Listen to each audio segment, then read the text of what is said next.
For the Fallen Dreams, the brand new self-titled album by the band For the Fallen Dreams. This is the Lansing, Michigan outfit's 7th studio album. Suicide Silence is also their 7th, if you remember. This new album arrives on March 10th via Rising Empire Records, the first with the label since the band departed Rise Records earlier, in the past couple of years anyway. This self-titled album consists of 11 tracks, clocks in at around 38 minutes, and is the follow-up to 2018's 6 LP. The 6th album called number 6. Fun. So, For the Fallen Dreams is a band that you and I got into extremely late. We checked out the album prior to this as our first experience with the band. What are your general memories or sentiments on that album? I remember reviewing it. I don't remember a single thing about it. And I think that I'm kind of with you. I can almost look back at that album and remember enjoying it in a general sense. I don't look back on it and I don't remember it being a sour experience, but I think the fact that I don't really have much recollection of it, and granted it's been 5 years at this point. Yeah, I went back and I skimmed the track list before we recorded today, and the only thing that really stood out to me was that there's a track on there called The Undertow, which feels like, I would think, the greatest stamp of a time and place imaginable if Archetypes Collide did drop a song called Undertow last year. Right. But it's funny too, because I'm like, why didn't I remember them doing it first? Well, and again, that's kind of what I keep going back to is all right, well, I know that I like this band. I don't remember why. I look at the track listing. I don't see any single song that pops out to me. It's almost like the opposite. I don't think back on For the Fallen Dreams and remember I remember always liking this song by that band. I almost forgot that this band existed until we got this album in our inbox. Yeah, precisely. And it's almost the opposite. It's I remember I don't dislike this band is I think almost how I came at it. You know what I mean? So when I went back and I skimmed that track list, I listened to a couple songs as well because I wanted to get a general vibe for what For the Fallen Dreams sounded like 5 years ago versus what they sound like on this album. Mm-hmm. And the biggest change here by far is that the band is now... It's got to be the rapping. Precisely. Right? Is they're now incorporating rapping into what I think is For the Fallen Dreams' attempt to do two things. One, maybe make things interesting for themselves because they've probably played relatively the same style. I'm taking a shot in the dark here. I'm going to guess they've probably been playing relatively the same style of metalcore for 20 years. And also maybe see if they can attract the crowd that is absolutely in love with the big boys of Sirius XM. Your eye prevails. Yeah, from ashes to new. This album has Sirius XM written all over it, and Fame on Fire. For the most part, I don't think that that's to its detriment too much. Or rather, you know what's fascinating about this? I don't look at an album that has Sirius XM written all over it anymore and think to myself that is a thing that I. A reason to dislike it. I go into it with a much more open mind now. I do too. I think what's interesting about this is that once I was finished with this album, I think that stylistic change was the most interesting aspect of it.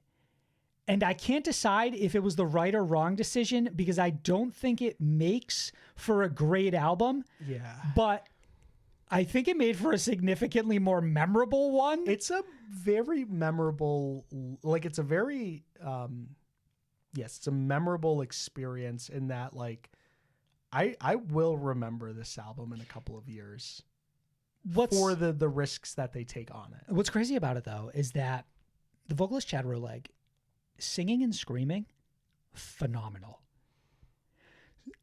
And that's where you sort of develop the start of your problem, is you're pivoting away from something you do very well to try something new. And that definitely keeps things interesting, but I don't know if it was the right choice for the material. Inside For the Fallen Dreams are two bands. Two wolves. A good one. Sure. And a not so good one. And they're at each other's throats. Therein lies the problem. Exactly. So there are so many examples. I'm really divided on this album. Like internally, like I think that overall I had a really enjoyable time with it. Even the songs I didn't like as much for particular reasons, which were typically the rap parts where it's not entirely bad, but it's a very familiar and very cliched style of spitting, and the bars aren't exactly too impressive. So that exists. There's like layers of issues here. Right. Keep going. So that exists. And then the band does a really impressive job of pulling you in frequently with some really knockout choruses, some really some heavier than you may expect, like bridges and breakdowns. And so frequently they sort of just shake you out of the trance that they put you in and give you a slap across the face and remind you that this band isn't as perfect as they come off at times. It's crazy the whiplash I had going from the intro track, Reanimate, to the follow-up, What If. It was almost like it felt for a second like I had skipped and gone to a different artist. So, but they're flip-flopping in this way in very, like, they're doing it all the time. So like another real example of that is when they go from Sulfate to Lavender, which is another song that's very similar to Reanimate, very, very serious XM, back to Chemicals. And Sulfate and Chemicals are really like more emotional tracks, a little bit more going on from like a texture and melodic side. And then you have tracks like, again, Reanimate and Lavender, which are just, you hear them once and you know exactly what this is and what the goal with these tracks are. And they're ultimately really forgettable and they detract from the overall experience. Like they take away from it. If I had to like guess what For the Fallen Dream sounded like earlier on in their career, it was probably like bands like Killswitch Engage and Bullet for My Valentine, based on like when they started. And that speaks a little bit to what they do best, which is bury within a metalcore song one of the craziest, cleanest sounding choruses you've ever heard in your whole life. Like ballad level, like stadium chorus, like Without You, perfect example of No this. Heaven? No Heaven is insane. And a great single choice as well. I know that was one of the singles. I think a close, I think like a Fit for a King is not like a terrible adjacent nowadays for who you could align this band with currently, who's doing kind of the same thing without the rapping bits. It's really interesting.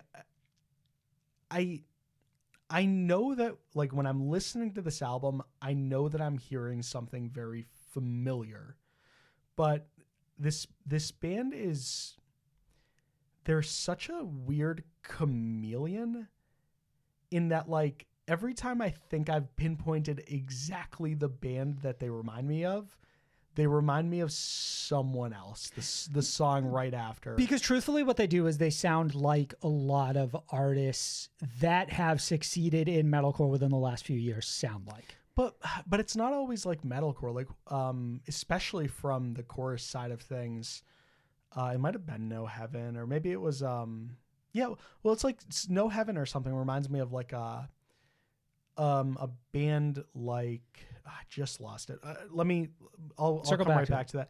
Super Personal, I think is the name of that track. Has like almost a Bad Omens Finding God type chorus on it. And then No Heaven has like a Rain City Drive chorus on it. I think it might have been Searching. It was Searching. Searching has that Rain City Drive vibe to it. Like it's almost like Matt McAndrew wrote that fucking chorus. And it's weird that those are and Color Morale is a band that keeps circling back to me throughout the entirety of this album. That's the one I can't quite click with. The raspiness in the vocals. Okay.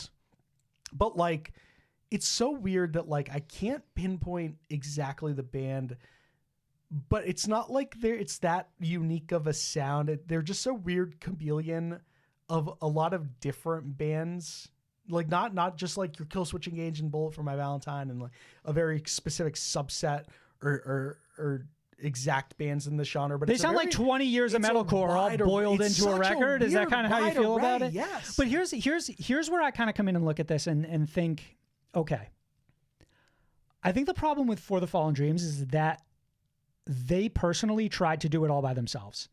I think you immediately fixed the biggest problem this band had by incorporating features. Yeah, there's no reason we shouldn't have just dropped in like Eric or Brian. Like, so get your I Prevail feature if you want to sound like I Prevail on some of these songs. Go out and get you the rapping bits. Go out and get Coming Out of Plus or Dropout Kings, bands who've shown they're like incredibly good at this. And I think it would have made all the difference.